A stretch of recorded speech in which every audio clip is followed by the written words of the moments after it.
Welcome to the deep dive. Today, we're really getting into the weeds of the India-Pakistan relationship. It's complex, often difficult. Absolutely. And we're using Ajay Bizaria's book, Anger Management, as our guide. It's quite a fitting title, wouldn't you say? It really is. And his perspective is key here, right? As a former Indian High Commissioner in Pakistan. Exactly. He was right there on the ground experiencing it firsthand. So you get insights that, well, you wouldn't get from just an academic overview. So our mission for this deep dive isn't just a history lesson. We want to pull out the core themes, the recurring problems, maybe even some surprising moments. Right. To give you, the listener, a much better handle on why this relationship is the way it is. It's so pivotal for South Asia. And we're kicking off with something quite dramatic, Bizaria actually being asked to leave Pakistan. Yeah, back in August 2019, right after India changed the status of Kashmir. That tells you straight away, this isn't your standard run-of-the-mill diplomacy. No, definitely not. Politics on the ground really dictates things. Ab- Okay, so to properly understand all this, we really need to rewind. Back to 1947, the Partition. Hmm.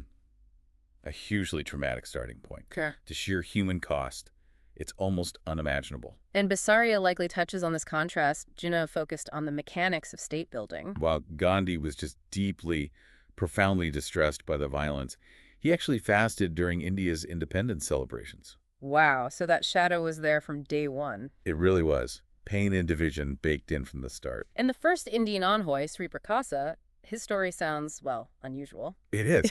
He already knew Jinnah, which is interesting. They'd been in the Central Legislative Assembly together before partition. Okay, so there was a prior connection. Yes, but Sri Prakasa was apparently quite skeptical about Pakistan even existing.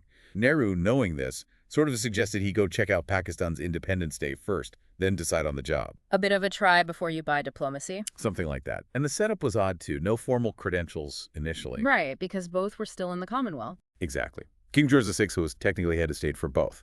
So instead of credentials, Sri Prakasa just had a letter for Liaquat Ali Khan, Pakistan's first PM, who he also knew. Simpler times, in a way, but also messy. Very messy.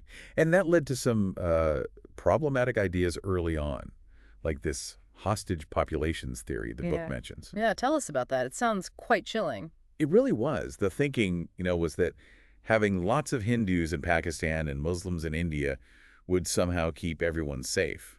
Like fear of retaliation would protect minorities. That's grim logic. Extremely grim. Yeah. And it fell apart quickly, especially as Pakistan moved more towards defining itself through religion, while India stuck to a secular path. And that whole question of identity, Pakistan's two-nation theory, that seems central. Oh, absolutely. Basaria probably stresses how Pakistan's identity became so tied to being not India, based on this theory. And the military's role in upholding that? Yes. The army often saw itself as the guardian of that ideology, which, added another layer. Which brings us almost inevitably to territory. Kashmir, obviously, but not only Kashmir. Correct. Kashmir's the big one, the constant flashpoint. But there were also disputes over borders in Gujarat, in Bengal, before 1971, obviously, and even the Indus waters. But Kashmir became symbolic. Deeply symbolic. That whole Kashmir Banega Pakistan slogan, Kashmir will become Pakistan, it became embedded in the national story. A quest for territory that just hasn't gone away. Let's dig into Kashmir a bit more. Early on, wasn't there this idea of referendums? In Kashmir, but also Hyderabad. Yeah, that was the initial plan, pushed hard by Mountbatten. Princely states could choose India or Pakistan, and the idea was they'd decide based on the majority population. So Kashmir to Pakistan, Hyderabad to India, that was the expectation. Kind of, yes. But it got complicated fast. Conflict erupted in Kashmir, the political reality set in, and that referendum in Kashmir just never really happened as planned. The whole issue ended up at the UN pretty quickly. And then the Cold War kicks in. Pakistan aligns with the U.S. That must have really changed the game. Oh, massively. Joining Seato and Cento gave Pakistan significant U.S. backing military, political. Which India, being non-aligned, wouldn't have liked. Not at all. India and the Soviets, too, saw it as the U.S. interfering in the region.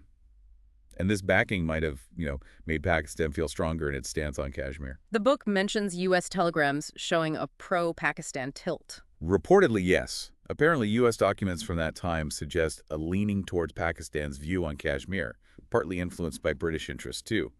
Geopolitics, plain and simple. Amidst all that tension, though, were there any successes? The Indus Waters Treaty? That's the classic example. A huge success, really. Took nearly 10 years of tough talks, but they signed it in 1960. divided up the river waters. Even with Kashmir unresolved. Exactly. And what's really striking, Ayub Khan, Pakistan's leader then, even offered to build infrastructure on the Indus to help drought areas in India. Seriously? Yeah, it shows that sometimes, just sometimes, practical needs could win out, a rare moment. Fascinating. Okay, then 1962, the China-India War. Pakistan didn't try to take advantage in Kashmir then? Why not? Well, Ayub Khan faced criticism for that within Pakistan. People like Bhutto thought it was a huge missed chance, a sign of weakness. Did Ayub regret it later? He reportedly did express regret, yeah. Nehru, on the Indian side, had his own interpretation. He thought Pakistan held back out of fear and hatred for India. Complex motivations, clearly. Okay, moving to the mid-60s, 1965. Operation Gibraltar. Pakistan tries to spark an uprising in Kashmir. What went wrong for them? They made some big miscalculations. They thought, 1, Kashmiris would rise up and support the infiltrators. 2, Indian forces locally would fold easily. And 3, crucially, India wouldn't dare cross the international border. And all three were wrong. Dead wrong. Kashmiris didn't rise up as expected, Indian forces responded strongly, and India did cross the border, leading to a full-blown war. Must have been incredibly tense diplomatically. Oh, absolutely. Bisaria probably details things like the Indian High Commissioner getting hauled in overnight, really harsh language being used, high stakes. And the Tashkent Agreement afterwards. Yeah, brokered by the Soviets, got a ceasefire, got troops pulled back. But it didn't fix the root cause, Kashmir. Exactly. It papered over the cracks, basically. Yeah. De-escalation, yes. Resolution, no. A pattern we see again and again. Then 1971, the war, Bangladesh emerges, a massive shift. A total game changer. It started escalating earlier. Remember the hijacking of that Indian Airlines plane? Right, and India banned Pakistani overflights. Yes. And even the story of who was behind the hijacking became disputed, showing the deep mistrust. Then there was an actual attack on the Indian mission in Islamabad. Things really spiraled. They did, and you had the U.S. and China backing Pakistan, adding another layer of complexity for India. So after the war, the Simla Agreement in 72, focus on bilateralism solving things just between India and Pakistan. Did it work? It established a really important principle, keep third parties out. But again, it punted on the main issue, Kashmir. How so? It turned the ceasefire line into the line of control, the Law C, but didn't settle its final status. Plus, India was holding, 90,000 Pakistani prisoners of war? That complicated any quick return to normal. A huge bargaining chip, but also a massive logistical issue. Definitely. Then, just a couple of years later, 74, India tests a nuclear device. Pakistan must have reacted strongly. Very strongly. Bhutto was furious. Famously vowed Pakistan wouldn't accept nuclear blackmail, said it totally changed the strategic game. Indira Gandhi tried to reassure him it was peaceful. But he wasn't buying it. Not really. The security fears in Pakistan were just too deep by then. It was a big setback for relations. Okay, let's move into the Zia-ul-Haq era. He proposed a no-war pact, which sounds good on the surface. But India, especially Indira Gandhi, was pretty skeptical. Why? Well, at the same time, Pakistan was allegedly backing the Khalistan movement in India.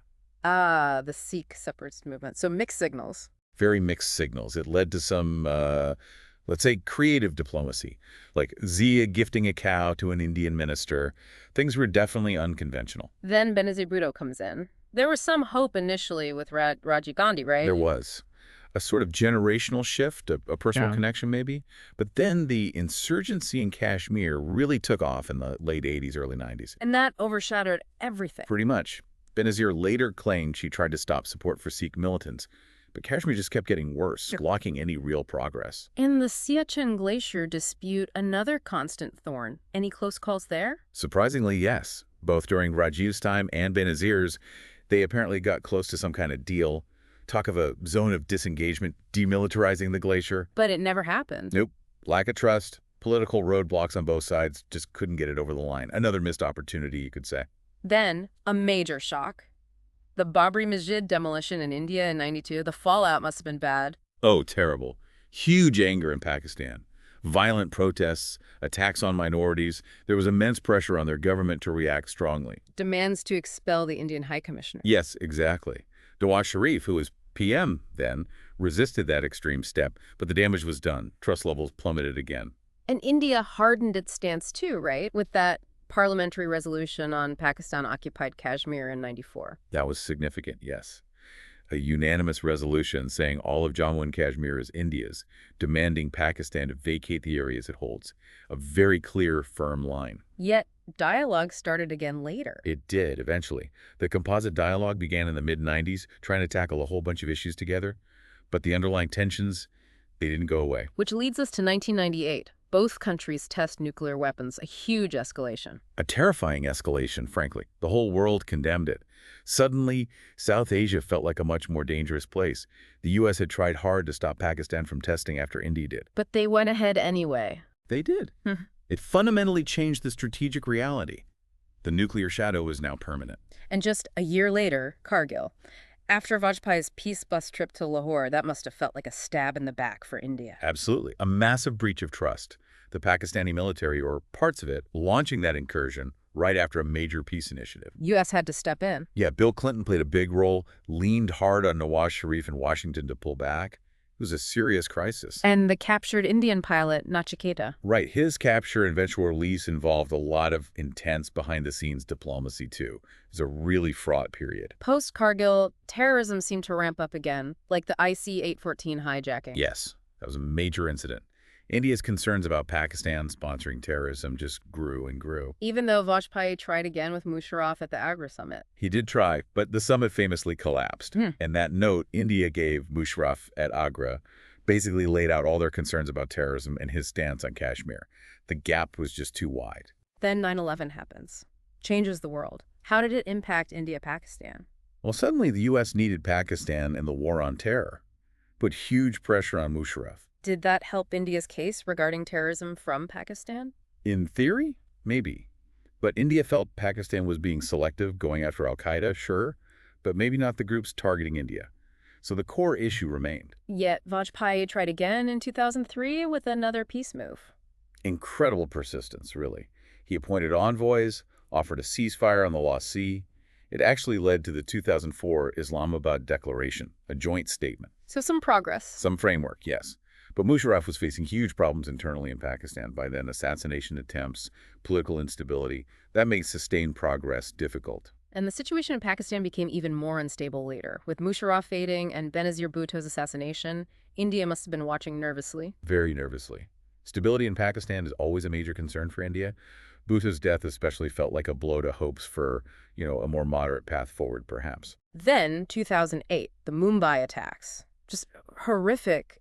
India chose not to retaliate militarily. Why? That was a huge decision and really debated inside India. The calculation was likely about avoiding massive escalation, maybe giving diplomacy and international pressure a chance to work on Pakistan. But was it effective? Did it deter future attacks? That's the ongoing debate, isn't it? Yeah. Did restraint work, or did it just signal that Pakistan could get away with things? There's no easy answer. Fast forward again, 2014, Modi becomes PM, invites Nawaz Sharif to his inauguration.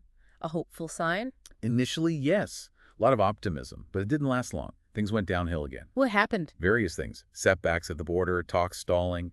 Then you had the Dawn leaks in Pakistan highlighting the civil-military tension, and eventually Sharif was ousted.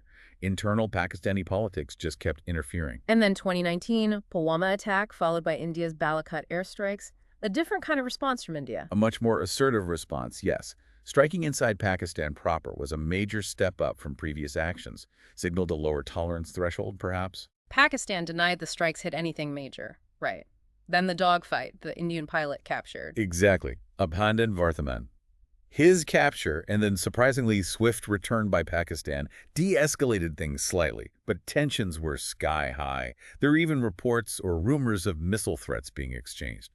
Really dangerous moments. And then later that year, India revokes Article 370, changing Kashmir's status. Pakistan's reaction. Furious. Strong condemnation, downgrading diplomatic ties, a massive push to internationalize the issue, get the world to pressure India. And India's counter. Basically saying, this is our internal matter. Strong counter-diplomacy to block Pakistan's efforts, and of course, vastly different narratives about what was actually happening on the ground in Kashmir. Plus the ongoing pressure on Pakistan over terrorism financing through the FATF. Yes, that remains a key point of leverage for India and the international community, demanding credible action against militant groups based in Pakistan. Looking back at this whole tangled history, Ajay Bisaria's book must talk about the role of the diplomats themselves. Can individuals actually make a difference in this? I think it suggests they can, yes, sometimes, through building personal trust, careful communication, understanding the nuances. You see examples where specific envoys maybe steered things away from disaster or opened small windows, Against the tide sometimes. often against the tide. And you see India's own approach shift over time, too, from maybe trying to ignore the problem's strategic neglect, some call it, to the more recent active defense posture. So, wrapping this up, what are the big takeaways for you, for our listeners, from Basari's account and this whole story? Well, it's undeniably cyclical, isn't it? Hope, talks, then crisis, conflict, then maybe talks again. The weight of history, especially partition in Kashmir, is just immense. It hangs over everything. And comparing it to other diplomatic relationships doesn't really work. Not easily. The specific historical baggage here, the identity issues, the role of non-state actors, it makes it pretty unique and uniquely difficult. Okay, so a final thought for you, our listener, to chew on.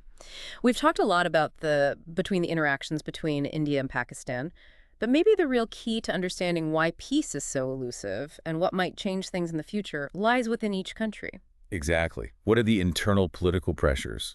What's the role of the military establishment in Pakistan? What are the dominant narratives shaping public opinion in both India and Pakistan?